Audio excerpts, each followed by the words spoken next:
the purpose of villains is not necessarily to give the audience someone to despise. Certainly, they can have that effect. People love to hate villains, and the best villains ultimately can either be compelling because of their sheer charisma or because of their interesting ideas. But more important than all of this is the function villains serve in the narrative, and looking at that function will help me articulate why I think it is difficult to make a villain that is of a different sphere of existence than the hero, a more godlike sphere. Certainly, it is quite common for the villain to be much more imposing and grandly noble than the hero, who is often humble, unadorned, unpretentious. They might have a grand destiny, but they are unaware of it. Villains are often highly educated in fantasy works or simply works set in the past. They might be nobles of some sort, counts or dukes. They might love classical music.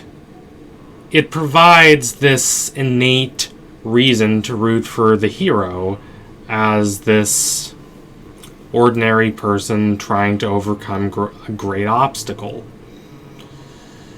But the villain still reflects the hero in some way. All the best villains, I think, are like this. That does not necessarily mean they need to be set up as the explicit foil of the protagonist, although that is often quite an effective way to make a villain. Think about Javert in Les Mis, for instance. But they need to exemplify some temptation that the hero needs to overcome, or perhaps some distraction that the hero could easily tumble into, some conception of who the hero could become if they are not careful that they need to be alerted to through the presence of the villain. Or perhaps, and this is an interesting possibility, the villain is right about something interesting and important, and the hero needs to internalize and comprehend that lesson even as they try to defeat the villain and prevent their egotistical, unbalanced, and unharmonious desires that ultimately only serve them. This is the approach that a show like The Legend of Korra takes. But the villain can be valuable to the protagonist in a lot of ways. Voldemort, for instance, is a direct mirror of Harry Potter in a lot of ways, both because he literally plants a piece of himself in Harry, and because he is also an orphan from a rather inauspicious background who rises to great things. A parallel that is called out very early in Harry Potter. But it is difficult for the villain to do this when they are so vastly different from the protagonist, when they are a different plane of being, a different kind of existence. This is why I think it's important for villains to be grounded in real struggles and tensions and emotional dynamics that also afflict the protagonist, instead of being abstractions or mere representations.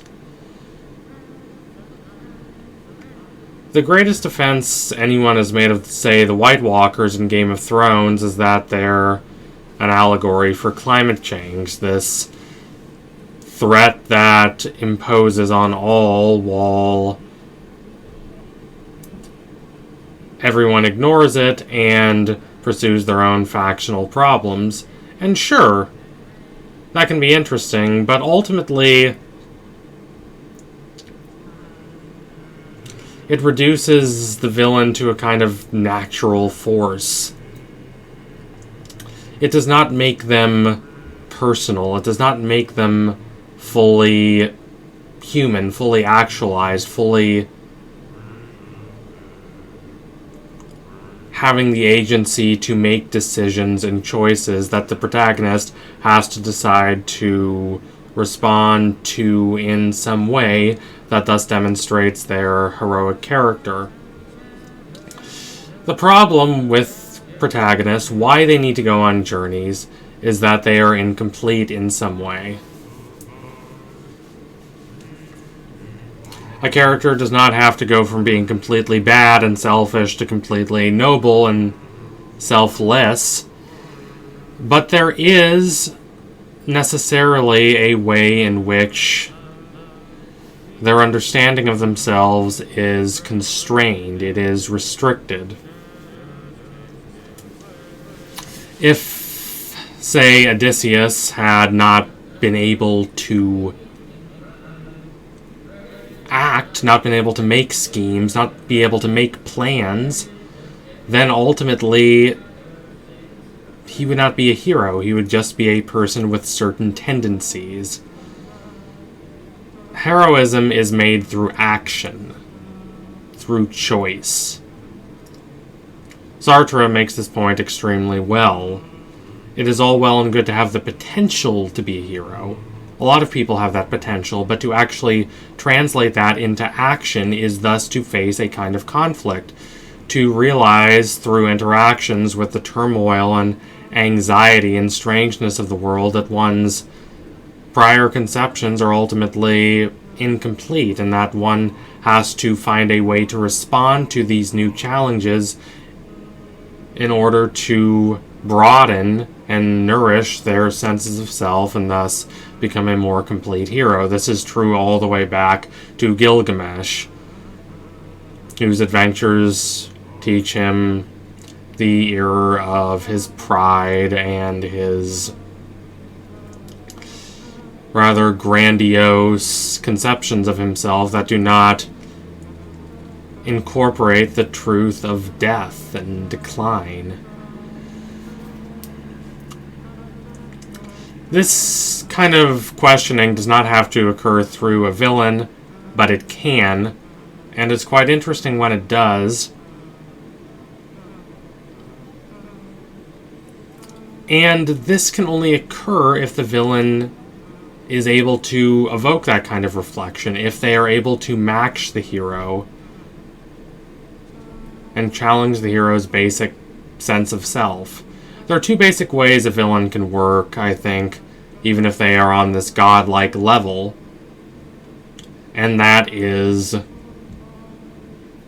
number one, through amplification. There is a Canadian literary critic from the mid-century called Northrop Frye, who did a lot to advance literary criticism by systematizing it, by revealing the parallels that exist between similarly structured but ostensibly disparate stories.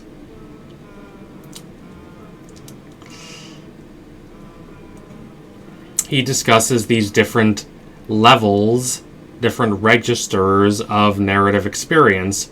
There is the level of apocalypse, as in the original sense of divine revelation, a world where everything is perfectly clear and laden with intelligible meaning. There is the world of romance or myth, where everything is laden with meaning, everything is elevated, everything means more than what it literally is. But it is not simply an allegory. Then there is, for instance, to go to the opposite end of the perspective, the ironic realist story that constantly undermines and subverts a lot of the narratives and stories of these upper registers. It's not that, say, Thomas Hardy writes in a completely different way than, say, Milton, but he reflects a lot of those conflicts on a different register, the register of ordinary life, and a version of ordinary life that is constantly fragmented and frail. The mythic villain can thus simply be an amplification of the anxieties and uncertainties that we see in ordinary villains. They can simply be on a greater level. They can simply be more dramatic, less tainted by the ordinariness, the inconsequence, the distracted, inert emptiness of a lot of ordinary moments of life. They exist on this plane of amplified meaning. Think of Milton's Paradise Lost, for instance. Satan is your archetypal anti-hero. It's simply that the conflicts, the stakes, the language, the basic register is placed on a level far above that of ordinary life. It is not simply, say, Don Draper in Mad Men being discontent with his attempts to advance and to make himself wealthy and powerful and successful and attain this fleeting dream. It's cosmic, it's celestial.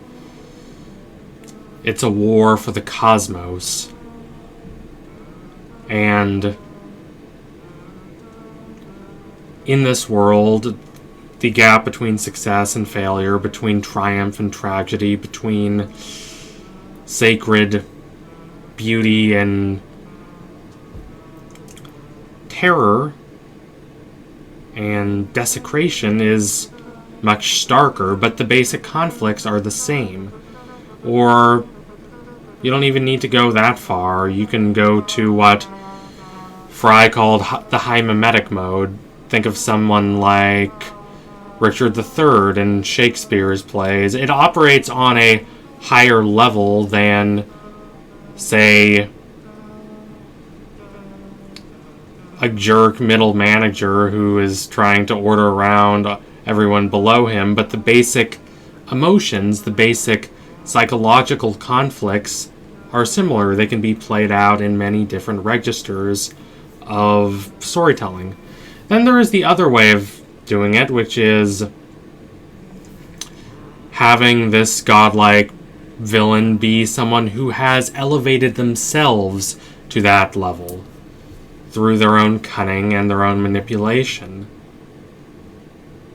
This is Thanos winning, or my favorite example, Kefka Palazzo in Final Fantasy VI, who appears to be this rather comic, buffoonish jester whose villainy seems paltry until he wins and takes over the world, leaves it in ruins, and appoints himself a supreme ruler.